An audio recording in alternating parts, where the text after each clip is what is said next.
I've been driving my Rivian truck for a little over a year now, and we have over 10,000 miles on the odometer.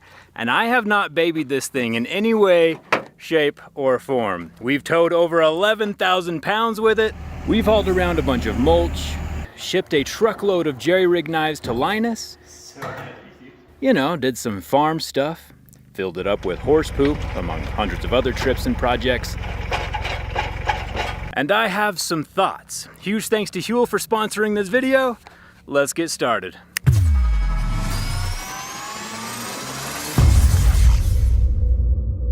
My mom always said if I can't say anything nice, then I shouldn't say anything at all. And normally that's fantastic advice, but today I'm still gonna go ahead and say those mean things. But I am going to preface it by disclosing that this is the most fun, the most powerful, and the most capable truck I have ever driven.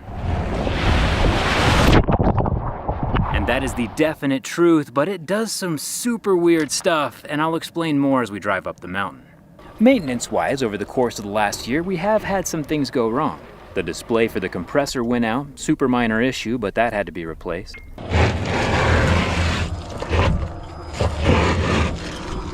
And then one of my shocks was getting jittery, so I took the truck in to get that replaced under warranty.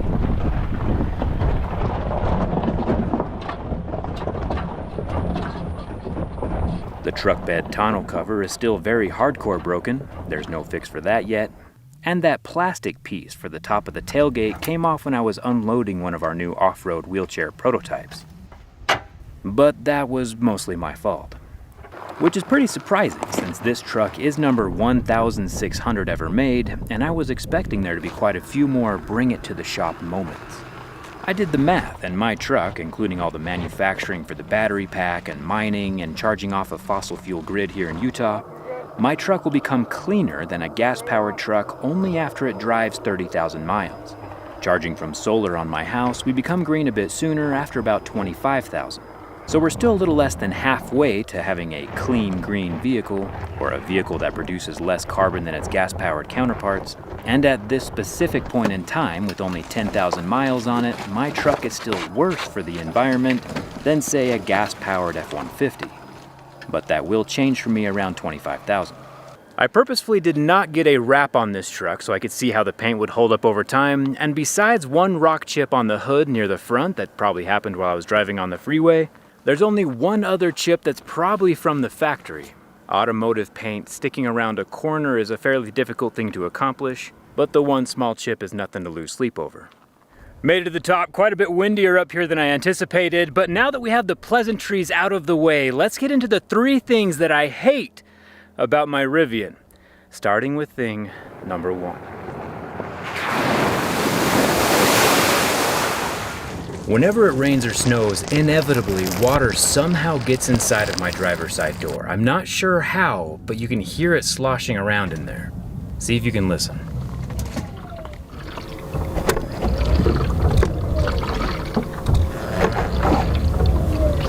I talked to Rivian about the water ingress, and they said there were vents in there to help drain the water and that they would install some bigger ones to help the liquid come out. Which they did, but it's still happening. So if we look underneath the paneling, it looks like there is a drain with a rubber stopper in it. You can kind of see the water coming out of that hole. And there's another one on this side also plugged up, which is super weird. Part of the reason might be because EVs are so much quieter, I can hear the going-ons of the vehicle so much better.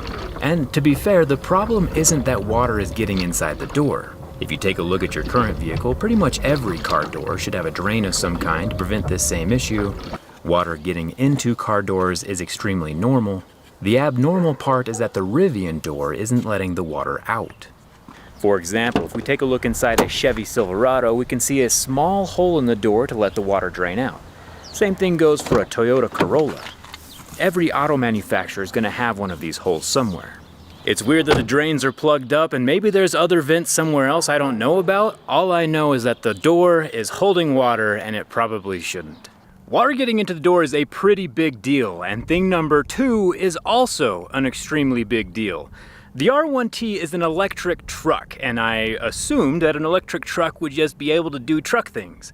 I use it a lot to haul dirt and gravel and things around for our little farm, and we've done quite a lot of hauling. The Rivian has a nifty little bed extending flap feature that eliminates the hinge between the bed and the tailgate, which is absolutely awesome for hauling drywall or lumber, which I've also done a lot of. But when hauling loose soil, inevitably the dirt gets directed straight down into the large hinge opening, right up into the sealed undercarriage of the truck, never to be seen again. It's uncanny how well the dirt just shoots right on down in there. If we take a little camera to scope out the internals, we can see there are probably a solid 2 or 3 shovelfuls of dirt, horse poop and mulch down in there that I have no access to. And now I'm forever hauling around that handful of rocks. And it happens on both sides of the tailgate. And not to mention, down there is where the battery and high voltage components are. Quick pause here for just 1 second. It wasn't until I was editing this video and looking at the footage up close and personal that I realized there is a plant growing in the undercarriage of my truck.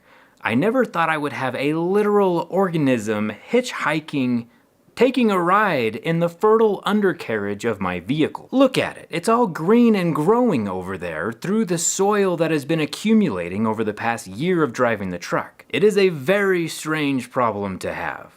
Okay, back to the video. I paid thousands of dollars extra for the reinforced underbody protection, you know, the off-road package, to protect me from rocks on the underside.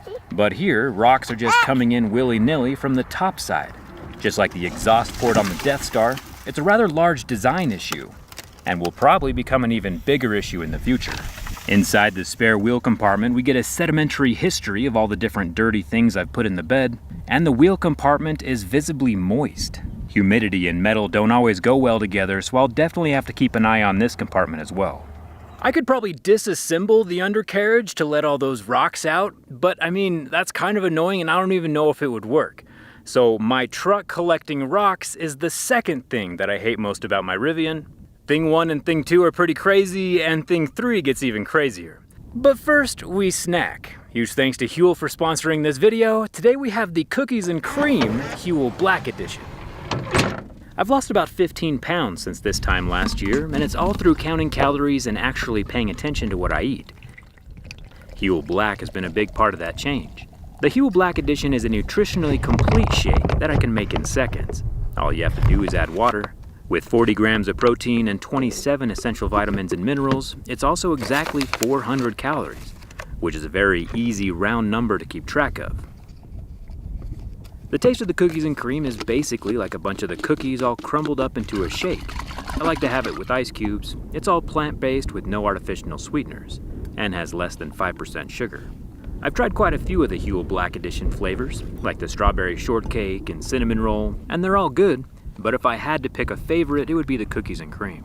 If you use my link down in the description, you also get a free t-shirt. Huel has helped me eat healthier, and hopefully they can do the same for you. I'll put a link down in the description. And now for the third thing that I hate about my Rivian. Hate is kind of a strong word.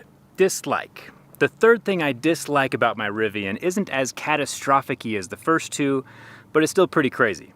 Join me inside. I use my truck like a work truck, so there's a lot of tools inside, and one time I took my tape measure and set it down on this little ledge. This ledge is where cell phones go to be recharged, and something very strange happened. Underneath the charger are a bunch of copper coils, spread out so no matter where I put my phone down, it'll start charging. It's pretty cool. However, the long winding coil of my tape measure is tricking the wireless charger into thinking it's a phone, and my truck is trying to charge up my tape measure with electricity.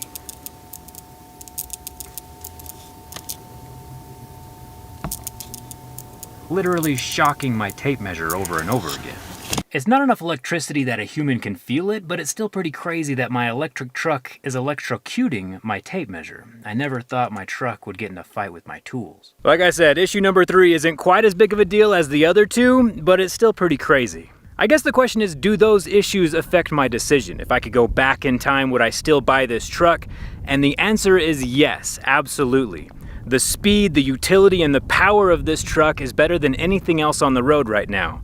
The F-150 Lightning does come very close, but I'm also not a Rivian fanboy. If something comes out that is substantially better than this, I would have no problem switching. But I also don't see that happening in the very near future.